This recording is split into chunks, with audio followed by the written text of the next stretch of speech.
Welcome to Lion Talk. I'm Shaun Gordon. This program features interviews from Fall 2018 done by students in the professional interviewing class. We feature a few of the people with stories to share at Southern. This program features faculty, staff, and students.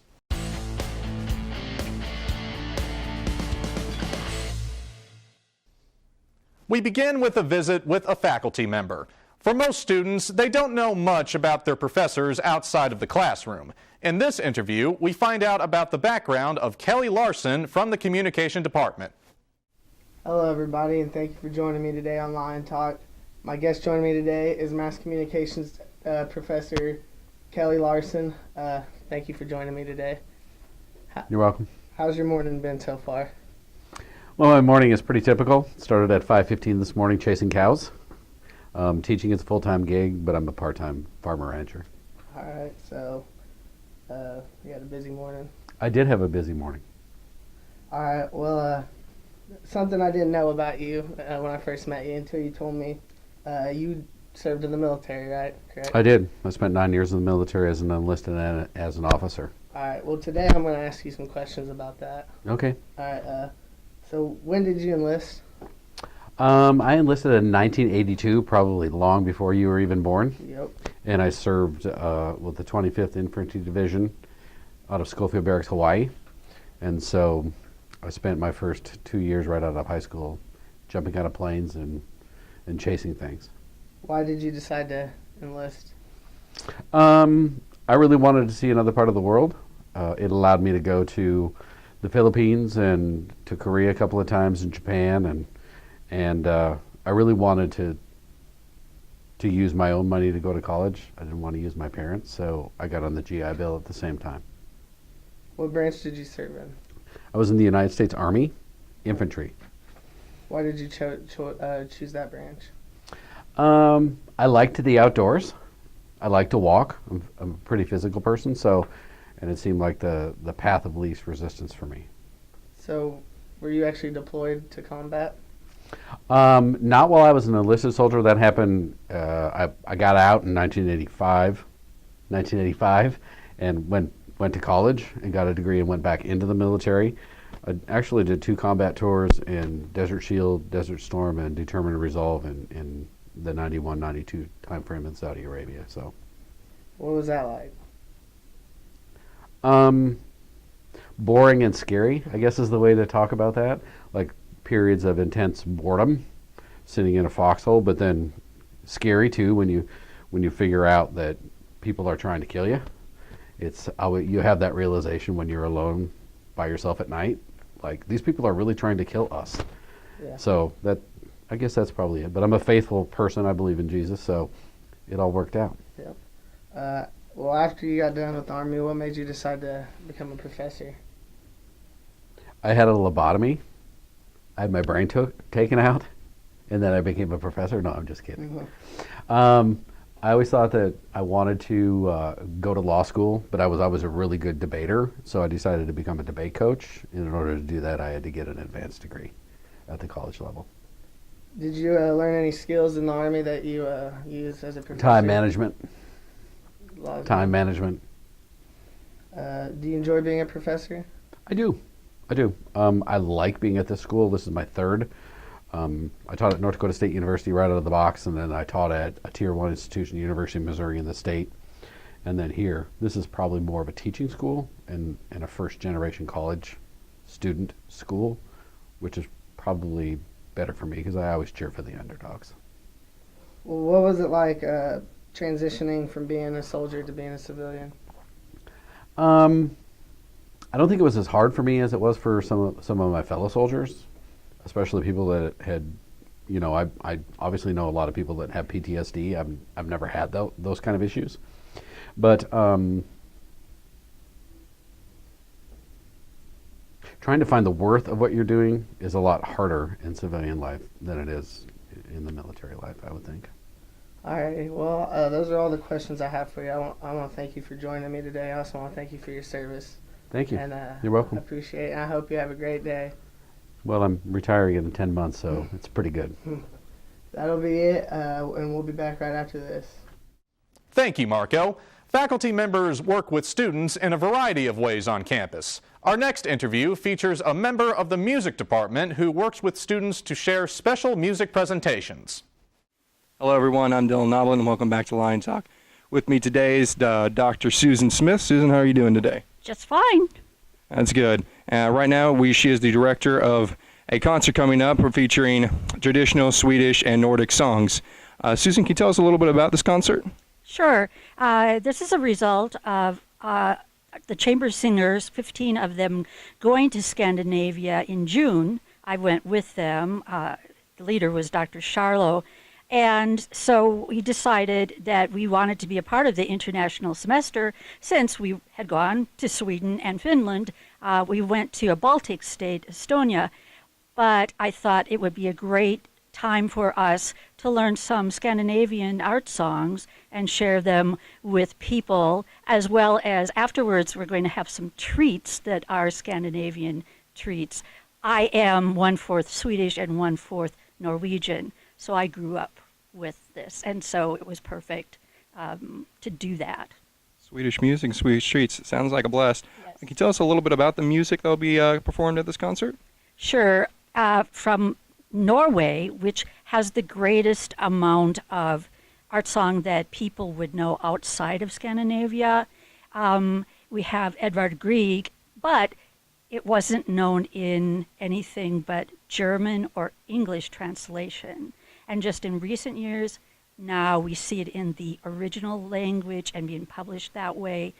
So we're going to have Norwegian songs to start out with, then we'll be moving to Sweden, and actually to Finland, where their literary language is Swedish. So it's to give our students a chance to expand that idea of art song and challenge them to do languages that they have never experienced before, including myself. So how difficult has it been for the students learning these new songs and languages? I don't think it's been too bad because we are using the International Phonetic Alphabet as well as recordings. And so both Dr. Allen, my colleague, and I know IPA really well. So it's just learning those sounds that are native to those languages. Learning those sounds, all right. Why should students be excited for this event? Why should they come out and see it? Well, we're going to have a PowerPoint presentation where we will also be showing pictures, both formal of our trip and also our informal candid photos where we were there for summer solstice, which is a major holiday. It rivals Christmas, and they went to the bonfire and stayed up all night, which is not night. That's therefore the land of the midnight sun. It is the longest day. Longest day. So it's not going to just be a concert. We're really going to learn about the culture, the food, the music. We'll really learn about Nordic culture over there. That's correct. Yes. Okay. Just one final question. What are you looking forward to most during this concert? We having a good time. I said to my students, I want it to be informal. We're not going to get dressed up in our formal attire. We're all going to be on stage the entire time and just share with the audience, and hopefully if they have something to say, they will share as well. So I'll be doing some of the history and culture of Norway and Finland and Sweden, but they are going to be the ones who are doing all the singing. We're doing an ensemble, and we're doing an ABBA ensemble as well. I see. So an informal fun event with good food. You bet. Well, Susan, I'd like to thank you for your time here today. Really appreciate you telling me about this. And thank you all for watching Lion Talk. I'm Dylan Noblet. I'll see you next time.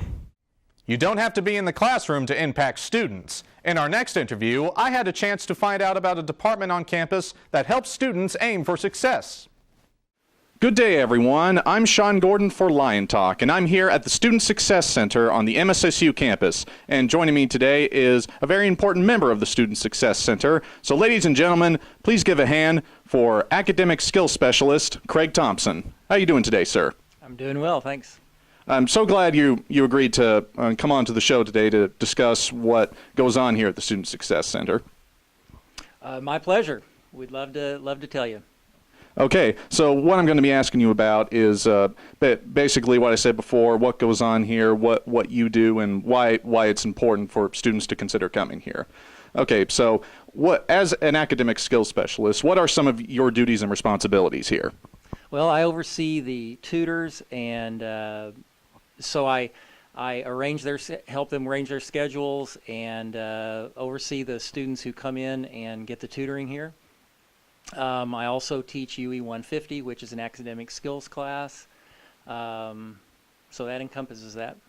Is that academic skills class a requirement before trying to receive services from the Student Success Center? Oh, no, not at all. Anyone can come in here for tutoring. They can come in for walk-in appointments. If they're not available during that time, they can set up appointments. But the UE 150 is just an academic skills class for anyone who wants to take it. Okay. Why do you think students should come and seek help from the Student Success Center? Well, through the tutoring that we offer, they can come in and have help with their classes. It can be students who are struggling in a course, students who just want to keep an A. Even our tutors get tutoring at times, and so it's a good service that we provide. The Student Success Center also houses the disability services, and so students who have disabilities can come in and take advantage of that as well. So do you have both staff and students who aid in the tutoring of others? Well, our tutors are all students, so they're all peer tutors. So no, we don't have staff that actually do the tutoring themselves. Okay. And what areas of academics does the department help with students in tutoring? Well, it can be any class that the tutors have taken, but we kind of emphasize math, biology, chemistry, business, respiratory therapy, general studies. But again, any class that the students have taken that they have gotten an A or a B in, and that they're comfortable tutoring, they can tutor in that class. Okay. And what advice would you give to students who are looking to seek help from this department? Well, I think as far as the tutoring goes, it's never too early to start. Come in. If you think you need some help, don't wait until the end of the semester when you're cramming for an exam. One of the things I didn't mention was writing, so we also have writing tutors, and that can be for any subject area. So come in when you're formulating a paper, when you've got issues that you'd like to talk about, when you're polishing it.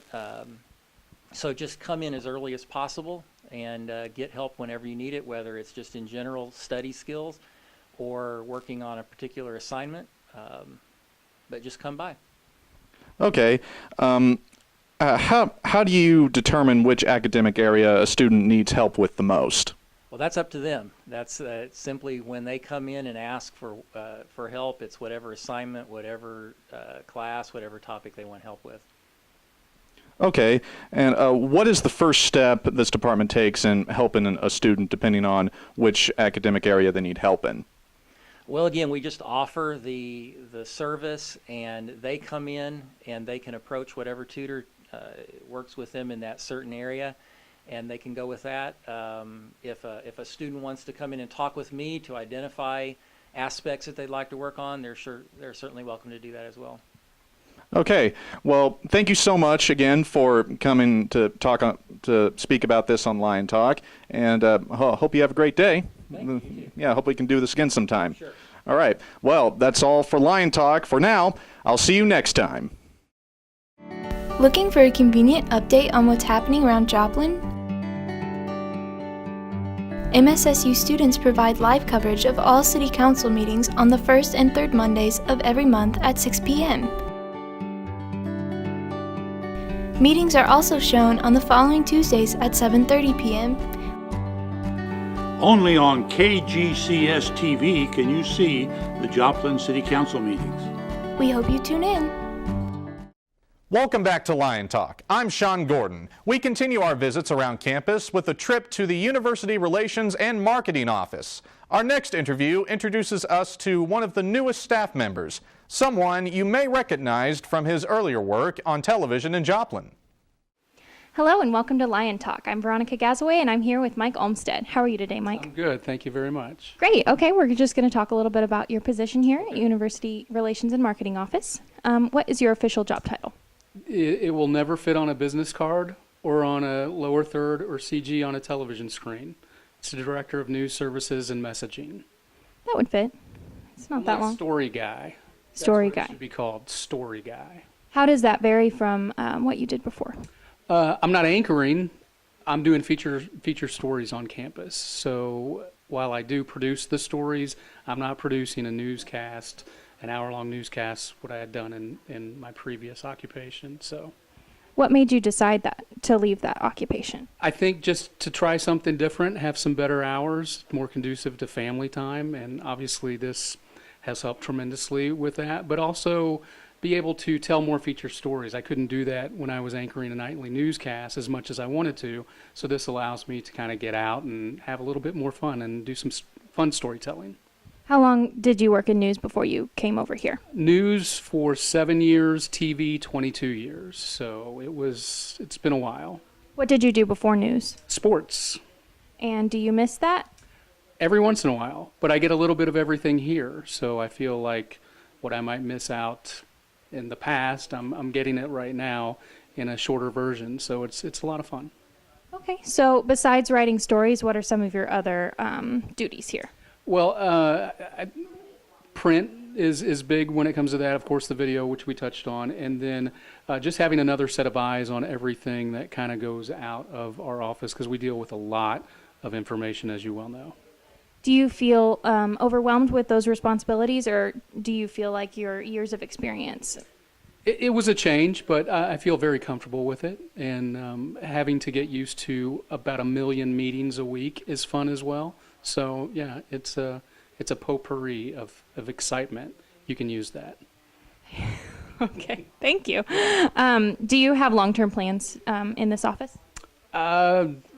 I guess. I mean, I just want to see where it takes me, really. I really have no desire to get back into local television. I found a home here that I really enjoy and love, and I've always loved this university, so we'll see where it goes. What advice would you give to a mass communication or public relation major before they go out into the field? Same thing I was told about 25 years ago. 3 things: get an internship, get an internship, get an internship. Learn as much as you can and get your foot in the door. Do you suggest more than 1 internship or 3? If you can pull off 3, do it. Yeah, and at different places. So the more you know. What outlets did you go to find those internships when you were in college? I went to college, a small school just south of Indianapolis, Indiana. So I worked I did internships at 2 stations in Indianapolis, 2 stations in Louisville, Kentucky. So I got my fill. Awesome. Okay. Well, thank you so much, Mike, for joining us on Lion Talk, and we'll see you later. The University Relations and Marketing also provides opportunities for students to gain hands-on experience in their field of interest. In our next interview, we find out how an English major puts her skills to use. Hey everybody, thank you for joining me today on Lion Talk. My name is Mariah Irvin. I am here today with Emily Evans, and we're going to talk a little bit about what it is that you do here on campus and kind of your major and things like that. So thank you for joining me today, Emily. So what is your major? I am a professional technical writing major. Oh, that's great. So am I. So you work here on campus, and what exactly do you do? I'm the student writer for University Relations and Marketing. Okay, so what does that entail? Do you do like social media stuff, or how does that work? I don't really work with the social media. That's a different team that works here in the same building. I work a lot with Scott Meeker on the news team, technically. So I help write articles for Moso Minute, which is our online publication for faculty and staff. I had a couple feature stories in the most recent edition of Crossroads magazine, which is our alumni magazine, so that was really cool to get to work on with him.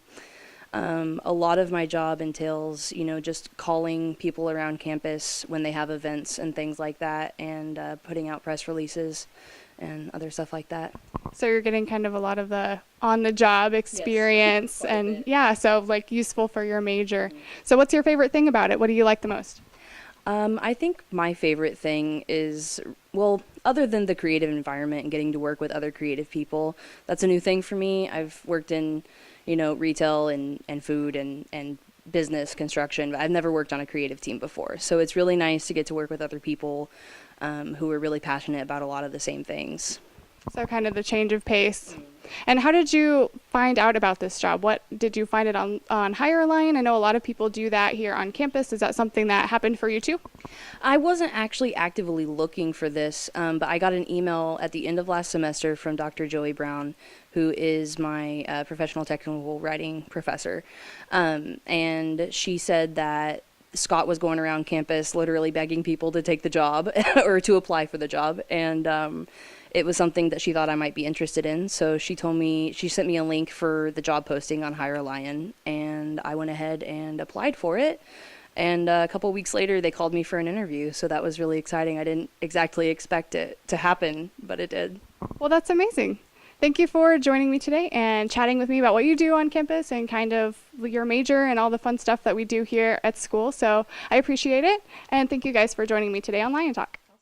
Hands-on experience is an important part of college at Southern. Our next interview features a theater major who shares her thoughts about the department and how it helps her college career. Hi, welcome back to Lion Talk. This is Kevin Jones, and I'm here with Mackenzie Brown. She's a speech theater secondary education major here at Missouri Southern. And thank you for meeting with me today. Oh, my pleasure. Yeah, I'm just here talking with Kenzie about, how it's like to be a theater major and, what she enjoys about it. So, Kenzie, what is your favorite thing about being a theater major? The other people that are in the major, they're always so nice. It's like a little family over here. So I know that's kind of cliche to say, but theater is a second family to me. Yeah, definitely. How did you get into theater? I got tired of playing sports, and so I wanted to try something new. And in high school, they just started to do my grandma's favorite musical, and I decided to become a part of it. What was your grandma's favorite musical? It was Singing in the Rain, so I got to help out with the tech part of it, and I just never stopped. What's your favorite? Do you enjoy being on the tech side, or do you enjoy being in the, production side or acting side? I love being part of the tech side. I love being behind the scenes, being the people that kind of make the little magic stuff happen. It's a lot of fun. Definitely. I guess, how do you plan on using your education? Do you? I'm hoping to go back to my own high school and teach there. I want to be part of their technician part of the side of the theater. I want to teach people how to make the sets, how to work sound, how to do the lights and everything. I really love this school because they have Sam, who's just an amazing person and who's worked so many years in part of the technical side of theater, so it's really great to have him. Cool. And I guess, how did your, education in high school and your experience in the theater department there, how did that affect your life here at college? I think that it really set me up for college. I got to learn most of the sound there, and but it's only at one theater, so all theaters are different. So that I think here I'm going to learn a lot, get to expand on my knowledge of theater a lot more. You said all theaters are different. How is that so? Not every theater has a fly system. Not every theater has a the same sound board or anything like that. So everything's just a little bit different, so you have to adjust. So I'd love to learn a little bit more about not just Barton Theater at Webb City, more of all the theaters. Definitely. Well, thank you so much for joining me today. But I guess one more question: if you were to give somebody advice about coming into the theater department, what would you give them? Always welcome. We take anyone. We don't really shut people out, so you always have fun with us. So. Thanks, Kenzie, for joining us today, and thanks for joining us again on Lion Talk. Thank you for joining us for this edition of Lion Talk. We hope you have enjoyed this glimpse at some of the people with stories to tell at Missouri Southern. I'm Shaun Gordon. We'll see you next time.